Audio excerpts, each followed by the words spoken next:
Olá pessoal, aqui estamos nós com mais uma aula agora sobre Reino Monera, né? Já vamos começar fazendo aqui um pequeno disclaimer, né? Reino Monera, que pode ser revisado, né? A qualquer momento pode haver mudanças.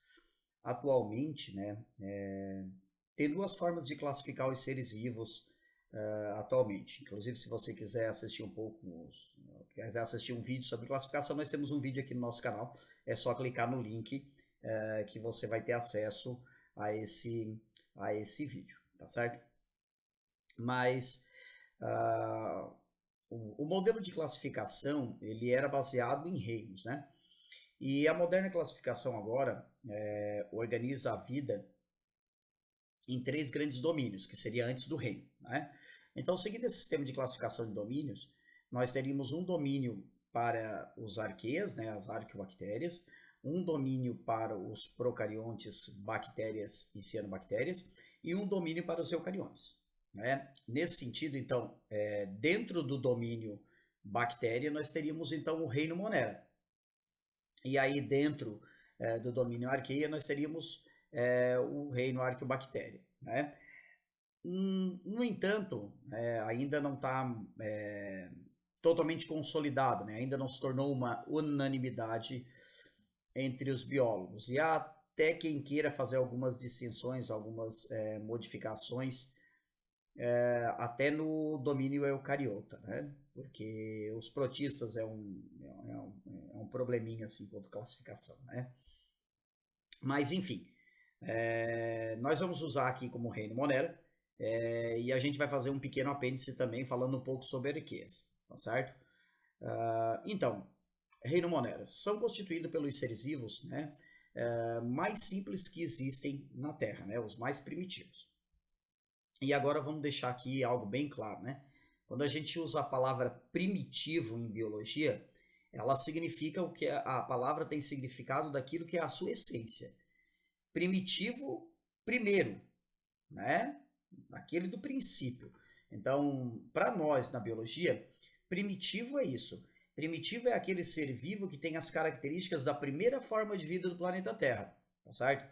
E de acordo com aquilo que é mais aceito para o surgimento da vida na Terra, né? E aqui também, se você quiser assistir, nós também temos um vídeo aqui no nosso canal sobre esse conteúdo, tá certo? Mas enfim, o que a gente tem de mais aceito para a origem da vida na Terra é que a primeira forma de vida era unicelular e procarionte, né? Por que isso? Porque essa é a forma de vida mais simples que existe. Não faz sentido a gente imaginar que a vida começou mais complexa e depois se torna mais simples. Isso até pode acontecer, existem caminhos evolutivos na qual uma forma de vida mais complexa pode dar uma origem a uma forma de vida que se tornou mais simples, por assim dizer, né? Isso acontece muito com formas de vida parasitas. Mas, quando a gente fala de complexidade da célula, a gente está falando que um ser vivo procarionte unicelular é mais simples. Então, é por isso que nós dissemos que os seres vivos desse reino são os mais simples, porque são os mais primitivos, porque eles remontam à primeira forma de vida do planeta Terra. Eles são muito parecidos, muito similares à primeira forma de vida do planeta Terra. Tá certo? Agora, nunca confundir em biologia primitivo e simples com ineficiente, tá certo? Isso não tem nada a ver com uma coisa com a outra. As evidências sugerem que a vida no planeta Terra começou há pelo menos 3,5 bilhões de anos atrás. Tá? É possível que tenha começado antes, mas a gente tem como evidências concretas que dá para a gente cravar aqui uma afirmação com mais de 95% de certeza há 3,5 bilhões de anos. E a primeira forma de vida era muito similar à bactéria. Então a gente pode dizer que, de grosso modo, a gente pode dizer que as bactérias são os primeiros seres vivos do planeta Terra.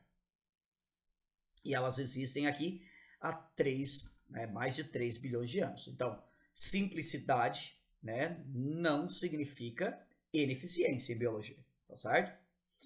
Bom, então, como eu já disse, né, essas principais características de seres vivos são procariontes e eles são unicelulares, tá? Como é que é a estrutura dessa célula, né? Todo todo protista não, todo monera, né? Vai ter o quê? Ele vai ter Então, um DNA que vai estar espalhado pelo seu citoplasma, não é propriamente dito espalhado, né? Porque ele vai ter uma região na qual a gente vai encontrar ele. Por isso que os citologistas chamam de nucleóide, porque é a região mais ou menos que vai ser encontrado o material genético da bactéria. Mas de qualquer forma ela não possui uma carioteca, né? Ela não possui uma membrana para delimitar esse material genético. Então por isso procarionte, do grego pro, antes, carion, núcleo. Então procarionte é aqueles que surgiram antes do surgimento do núcleo, ou seja, não tem núcleo, tá certo? Além desse material genético que a gente diz que é o material genético central da célula, eles também podem ter plasmídios, tá? Que é o material genético não central que vai fornecer a certas características, geralmente características de membrana, que vão fornecer certa resistência, né, a antibióticos da bactéria, mas nem toda tem, certo? Além disso, então vai ter o citoplasma, né? O citoplasma é onde vão acontecer todas as reações bioquímicas num ser vivo procarionte. Então aqui não existe a compartimentação, né, que a gente vê lá na célula eucarionte. Então todas as reações bioquímicas vão acontecer aqui no citoplasma. Aliás, a única organela que elas possuem é o ribossomo. Mas de certa forma fica até complicado falar de ribossomo ou organela, né? Os citologistas dizem que é uma organela, não vou entrar nessa discussão, não vou dizer que não é. Mas o ribossomo ele é basicamente feito de RNA ribossômico, né? Então, é uma forma de ácido nucleico, é RNA. Então, tecnicamente, né, faz parte, né, é confeccionado pelo próprio DNA, tá certo?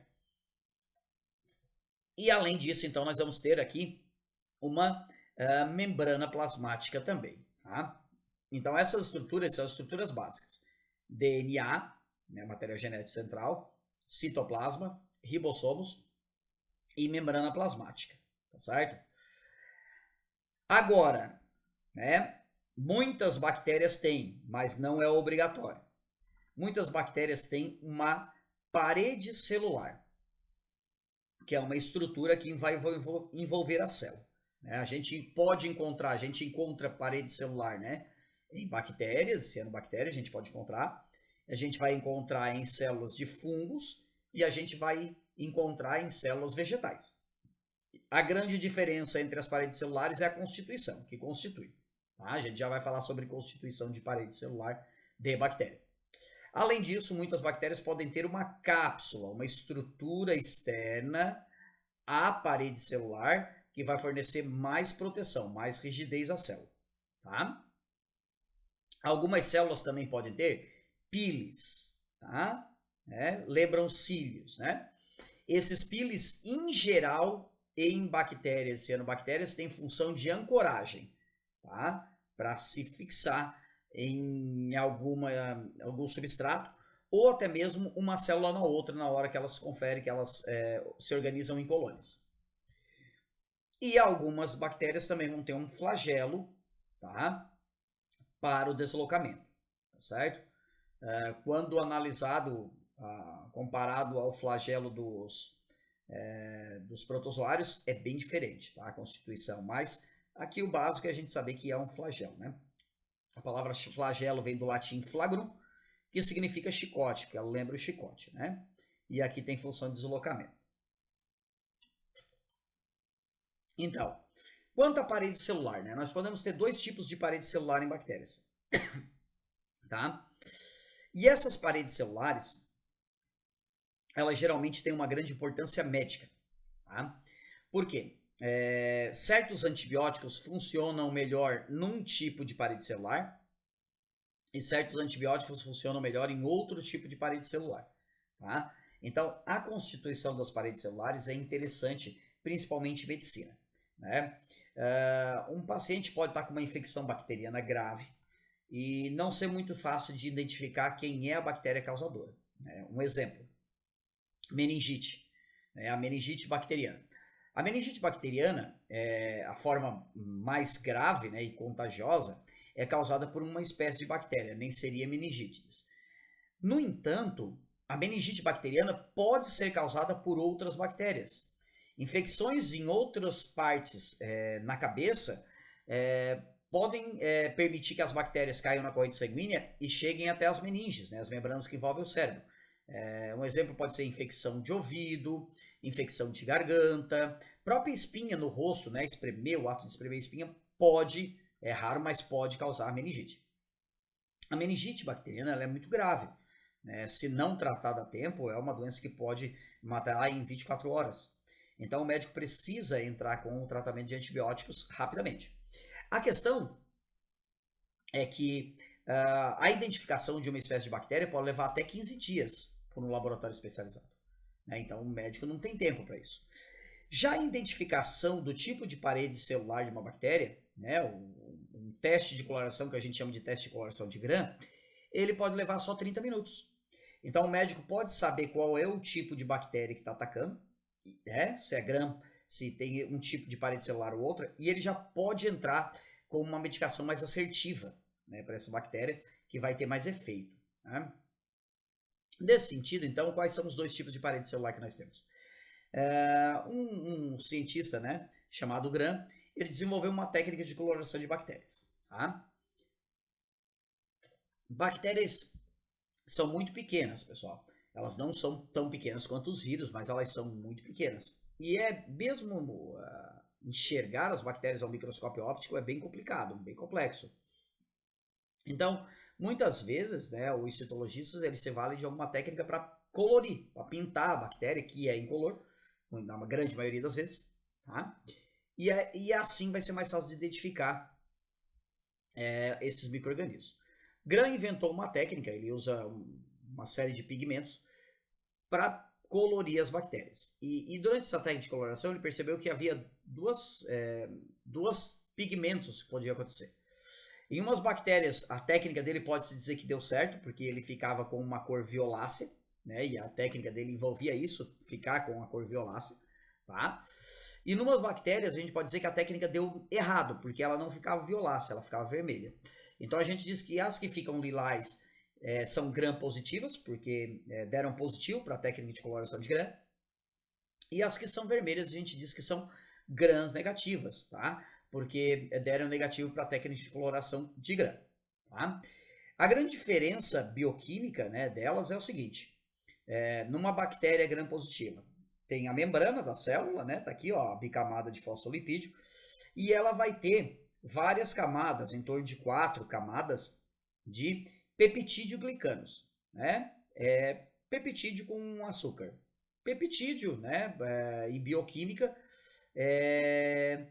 aquele polímero de aminoácido que não tem a quantidade certa de aminoácido para ser uma proteína. Então, tem menos aminoácido do que os classificadores, né? Os bioquímicos consideram uma proteína.